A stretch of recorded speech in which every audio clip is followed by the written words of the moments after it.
10, 9, ignition sequence start. 6.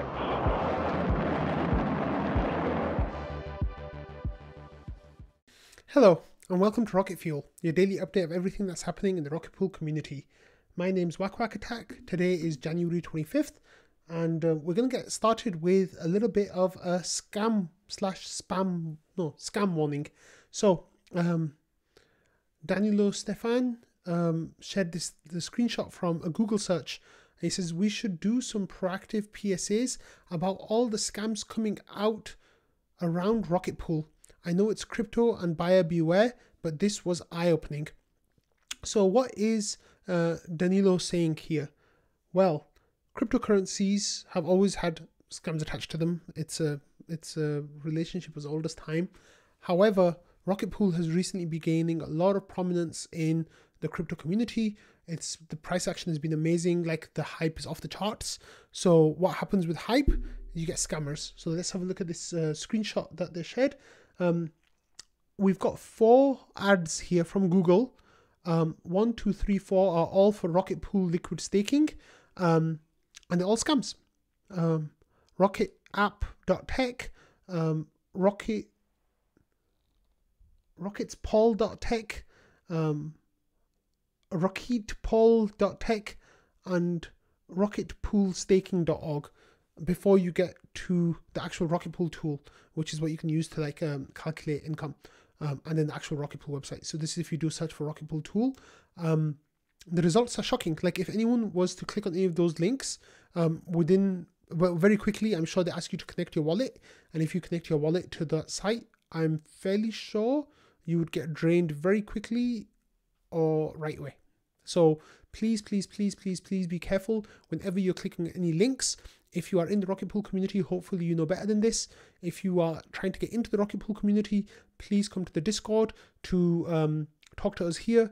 In the Discord, we have this channel called Resources that has all the contract addresses of everything and all the official links. So there's a Rocket Pool website, there's the mainnet staking, explainer series, DAOs, forums, docs, the whole lot, reports, quick staking guides, mainnet addresses for RETH, RPL, old RPL, storage, Pray-to testnet information, and Uniswap addresses, Balancer addresses, Bancor addresses, the whole lot. So please come here or talk to someone in the trading channel of Discord for people to give you good information, because there's a lot of bad information out there. So please be careful.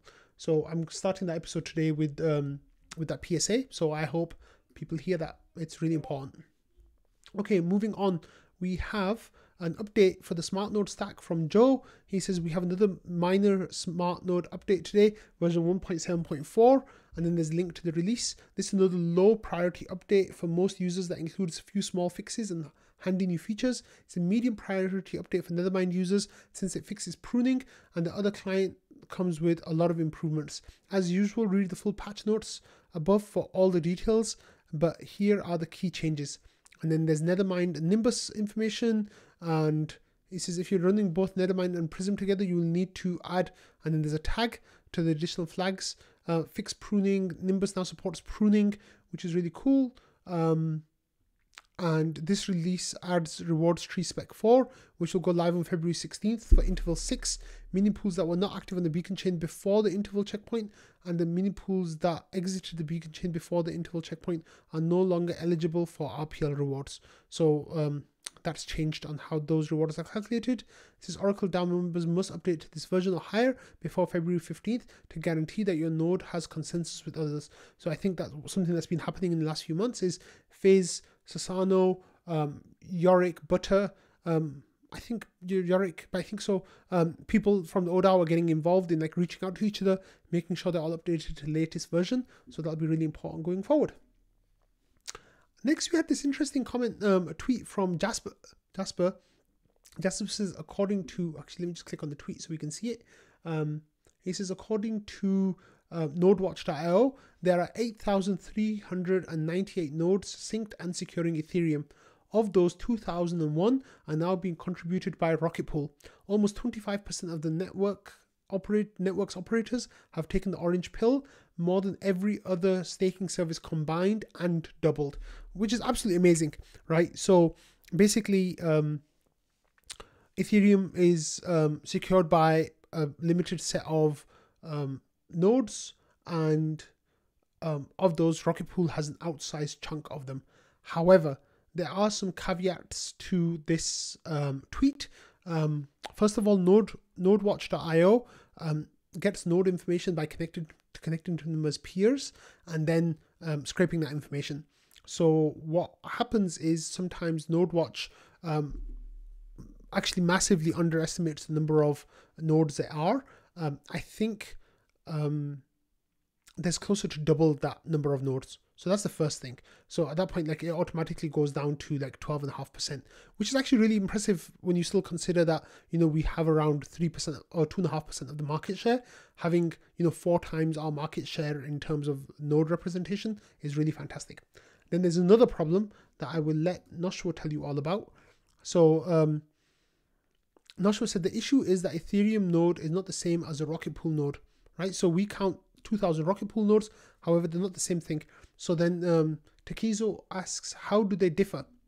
Noshua says, an Ethereum node is any instance of Ethereum client software that is connected to other computers also running Ethereum software, forming a network.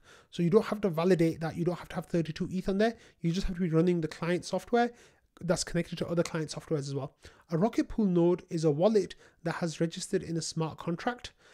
Multiple Rocket Pool nodes can use the same Ethereum node, for example, all nodes, or a Rocket Pool node cannot have an Ethereum node at all. For example, the wallet that Ramana registered earlier as number 199, so they can register node 2000. So let me talk about this for a quick minute and I'll explain what it means. So your node that you have can actually like listen to the clients on another node to get their information. It's kind of a little bit the way the rescue node works. So all nodes use this. They have 400 nodes, I think, but they're running from the same set of same Ethereum node. And then on top of that, you can have Rocket Pool nodes that are not Ethereum nodes at all. So they're not talking to anyone at the moment. There's just a wallet. For example, the one that Ramana did for our shrimp slash, I don't know what it is, like dolphin marriage or crab marriage, I think. I forgot what we're calling it now. But that hasn't been set up yet. So that will likely be set up tonight or tomorrow. We're just waiting for the contract to get deployed when gas is below 12.8 GUE. So we might be waiting for a while for that to happen. But that's a really interesting distinction. So even though Rocket Pool has 2,000 nodes on the system, that's the truth. That's not a lie. The amount it represents in terms of the Ethereum network might be closer to 10%. Maybe 8 to 10% instead of the 25% that Jasper mentioned in his tweet. Now, I'm not saying Jasper's spreading misinformation. It's just there's a little bit more nuance involved than just looking at the number of node operators. Okay, talking about 2,000 node operators, Shifrin shared this Etherscan address saying that the POAP for the 2,000 nodes has raised, he says $416 $16 for the GMC. So thank you for that, Shifrin, Fizz, anyone who bought that POAP. I'm not exactly sure what's going on in this wallet. I'm not sure whose wallet this is, but it seems like there's a little bit of RPL in there and there's some ETH in there as well. But yeah, I'm not sure exactly what's going on with this, but it seems like these are all the people who have deposited money for the POAP. So that's really cool. I think actually at $416, that means 208 people got the POAP, which is fantastic. Okay, so we talked a few days ago about how Joe kind of said that the team have a date in mind for Atlas. Well, in the stand-up yesterday, he says away from keyboard, talking about the Atlas date. So I guess the team is trying to figure out exactly when Atlas will be taking place. I and other members of the community have said that it will happen most likely after ETH Denver, which will be after the first week of March. Now, depending on how the audits are going, depending what the feedback is from the audits, depending on what bugs have been found or what changes need to be made, I think my personal estimate that the Atlas will go live in the second week of March. However, Denim was saying that they think it will be in the March 28th. I'm not sure why Denim came to that date. However, Joe seemed very happy with the discussion because a few minutes later he just responded by saying "Eee," which of course means he's very happy. So I'm really happy that Joe's happy, and I hope that good things are happening behind the scenes with that. Okay, next we have this snapshot from Euler, who says EIP 47, and then it's a small e for Euler instead of Ethereum. EIP 47, promote our ETH to collateral tier contingent on Chainlink deploying a proper Oracle. So we've talked about Chainlink deploying on Oracle. So here the snapshot vote is taking place. Of course, we covered David Hoffman saying that he will vote, which he did vote right here. Bankless podcast, bankless.pod.xyz. They voted yes with 2,100 Euler tokens. Some of the bigger Euler whales who have like 26,000 tokens, 15,000 tokens, 8,000 tokens have all voted yes. In fact, 100% of the people voting in this poll have voted yes. That's 66,000 Euler tokens. And how many people? Let me see. Wait, I thought there was a way to see how many people have voted, but that's fine. Anyway, the quorum was 10,000. So it looks like once Chainlink goes live, then Euler will go live too, which is really cool. Okay, next we had this, the intern shared this article from Forbes. It says, Lido has handpicked 29 node operators, whereas Rocket Pool's core value proposition is to ensure those looking to participate in Ethereum security can do so more easily. Rocket Pool looks well positioned to grow throughout 2023. So here there is an article from Forbes. I didn't retweet this, so let me retweet that. Let's have a look at the article. So the article is crypto to watch in 2023, and then there's the scene in 2022, forecast for crypto for 2023. Will Bitcoin's price rise in 23? Is crypto going to crash? And then in the section cryptocurrencies to watch in 2023, then the main cryptocurrency mentioned is Rocket Pool. It says with Ethereum's upcoming Shanghai upgrade enabling staked ETH withdrawals, the narrative for liquid staking derivatives is strong going into 2023. Rocket Pool is an open source decentralized Ethereum 2 staking platform that is designed to make staking more accessible and efficient for individual and institutional users. The goal of Rocket Pool is to make staking more accessible, lower the barriers to entry, and increase the decentralization of the Ethereum network. In the past, many ETH investors have been unable to stake due to the minimum 32 ETH requirement. Rocket Pool allows many small stakers to pool their resources to create a single larger staking node, which can support the network and earn rewards. And then there's that Lido comment, and it says Rocket Pool looks well positioned to grow throughout 2023 as the trend towards investors staking their ETH heats up. So I think that's really exciting. Of course, the reason why we're all here is because we think it's going to grow. So that's really exciting. Okay, next I have this little update from the conversation about Aave integrating our ETH to their markets. And the original post was created by Mark Zeller. So Mark had an update after conversation kind of went dry for a few days. And Mark said the proposal reached the delay maturity to escalate to snapshot. That being said, we will wait for the risk service providers to express their feedback on risk parameters before doing so, as the current ones are suggesting to start a conversation around them. Once we reach consensus on risk parameters, the ACI will escalate this proposal to the next stage of governance. So it looks like everything's going clear. There's a lot of feedback from most people. I think almost everyone are supportive of our ETH being added. I read some of the quotes out last time, so I guess now the risk people are having a look at that, which is quite cool. Okay, next we have this... okay, so yesterday's episode I talked about Index Co-op having a new staked LSD token called dsETH, which is a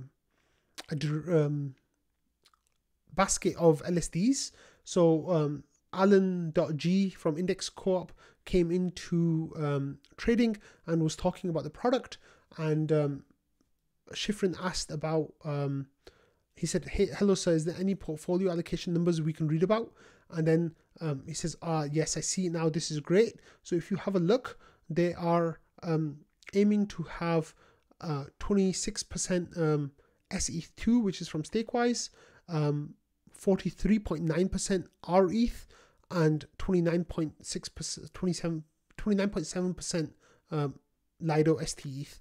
So I think that is absolutely amazing when you consider that rETH's market share compared to Lido's market share is so much smaller.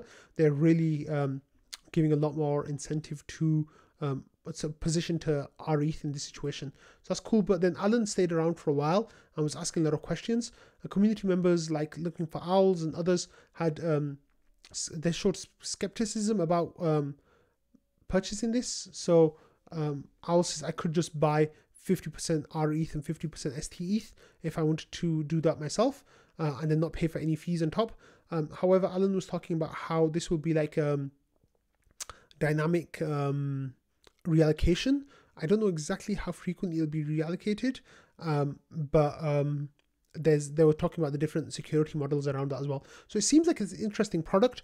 I don't know if I would buy it because I'd rather just, well, stake with and hold RPL instead of rETH, but it's really cool for those people who want a kind of a as Shifrin says, set it and forget it mindset. So that's cool.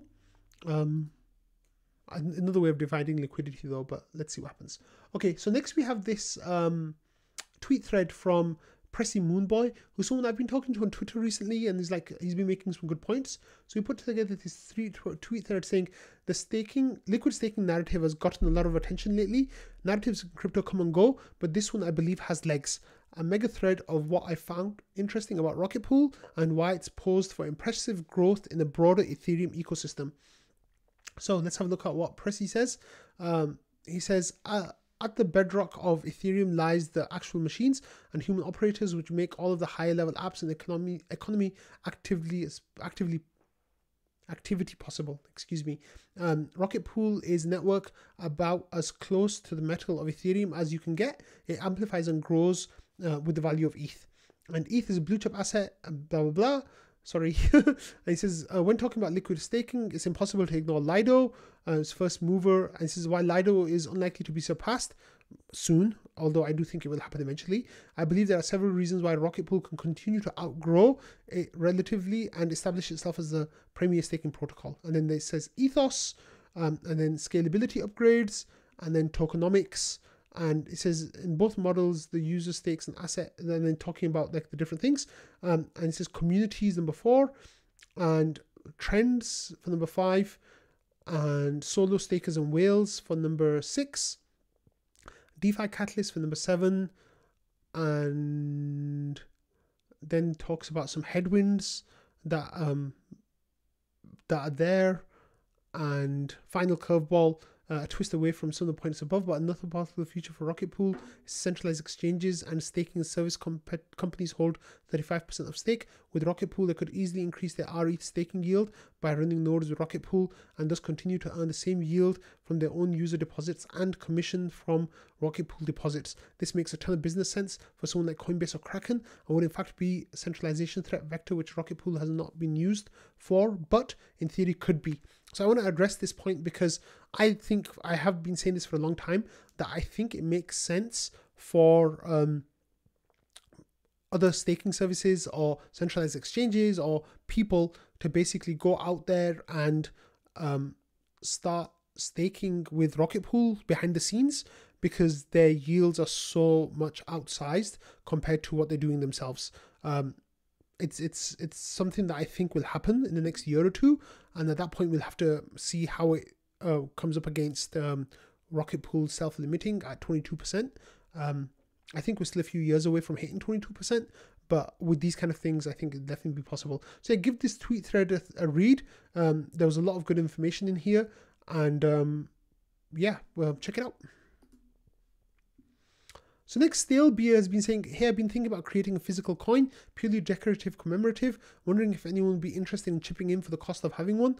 thoughts on the ideas and the render design. So here there's an RPL coin and there's a ETH coin, and they look quite cool. So I thought if anyone wanted to get one of those, you can reach out to Stale Beer and find out. Okay, another thing, Shifrin. Shifrin's getting so many shout outs recently. Like, so, honestly, Shifrin is such a cool community member and like really helps me personally with rocket fuel, but also has been like really helpful with people like Superphase and just in the community in general, like with the way, you know, they take part in everything. I'm so happy that there's people like Shifrin in the community. So yeah, like I've already mentioned him a couple of times today, but here's another shout out specifically for him. He shares this tweet from ETH Denver, who are finally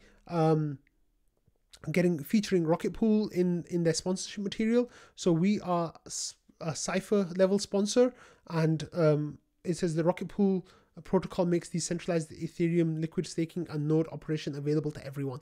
So this tweet specifically was sent out to, let's have a look, 5,000 views, 76 likes. It's not too many, but still, like, it's good to be getting that name out there. And of course, you know, the team's paying for the sponsorship and getting booths at the conference and stuff. So I'm really looking forward to that. Okay, next thing we have is this new thread that came out of trading. Was started by Dougie, and like people like Sneaky have been taking part in it. It's called the Rocket Pool tax thread, where people, like, of course, you know, tax season's coming up in the US, so people are starting to ask questions about tax. So this thread I think will be a really great resource. However, there's some ground rules for the thread. It says this thread is for discussing tax related topics with respect to Rocket Pool staking. The discussions in here are not financial advice, and all individuals are recommended to consult with licensed tax professionals on their own personal tax situations. Discussions pertaining to tax avoidance, i.e. legal tax strategies, are completely okay.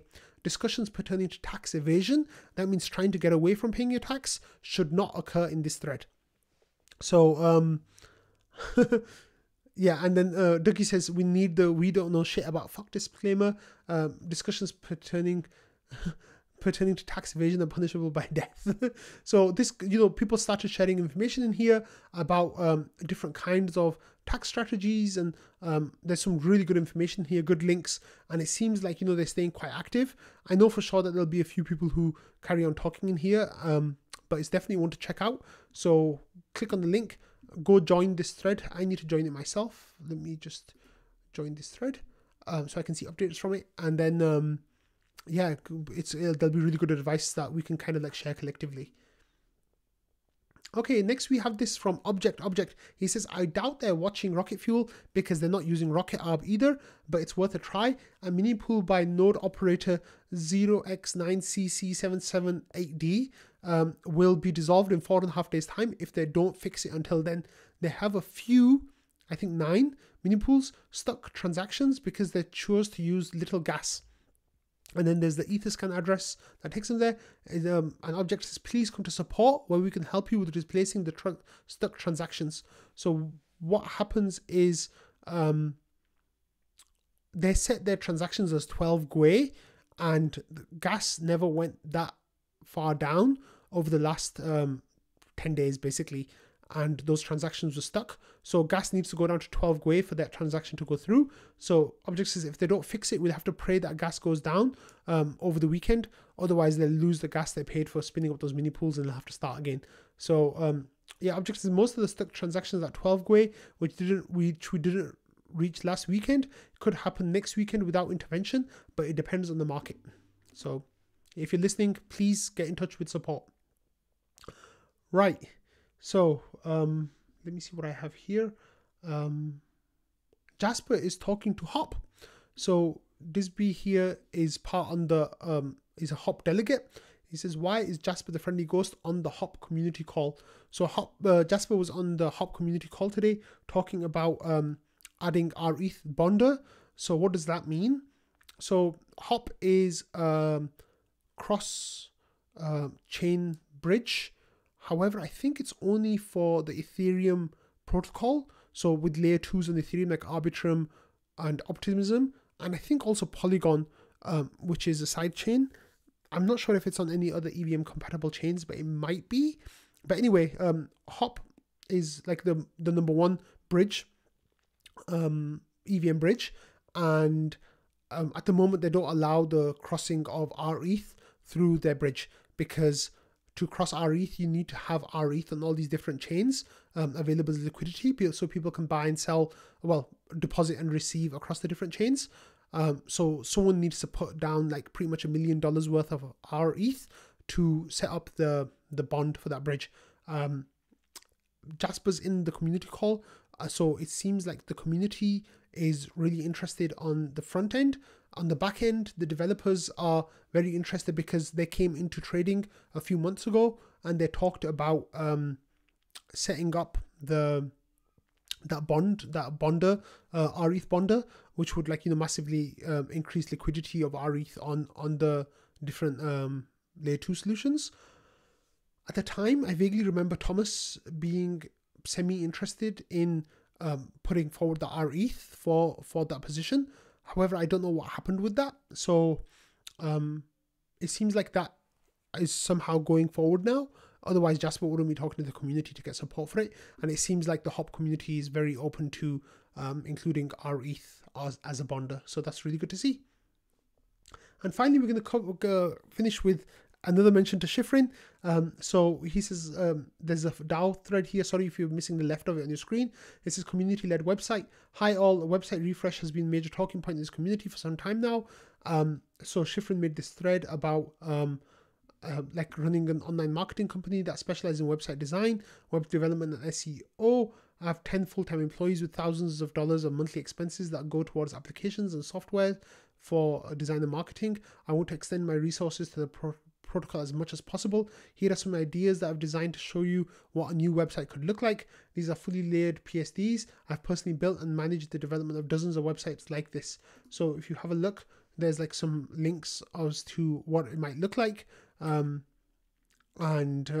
how the information will be displayed differently. And there's lots of images of mockups. The interesting thing is, of course, you know, we've had these discussions quite a lot, and Ramana linked like a poll: should we build a new community-led website and a new design for Rocket Pool's website, like previous discussion threads. And people, the main thing that I want to talk about is Langa's made a reply in here saying, as you mentioned, the website is getting a refresh. Nick is working on it as we speak. The refresh is not predominantly orange as with the current site. Orange is reserved as the accent color. Along with the refresh is a content update and a restructure to ensure we capitalize on Shanghai Chapella's interest and present our offering effectively. Once we have some solid designs, we can start sharing with the community. So I think that's really exciting, and thank you to Langas for getting back to this. I still think we need a community website just as an addition. Of course, you know, the team's website is not open source. There's yeah, but that's a whole like discussion we've been through many times. But it's really cool that, you know, the website refresh is officially actively happening. So I am going to finish today's episode on this note, and I will see you all tomorrow. Have a great day. Bye.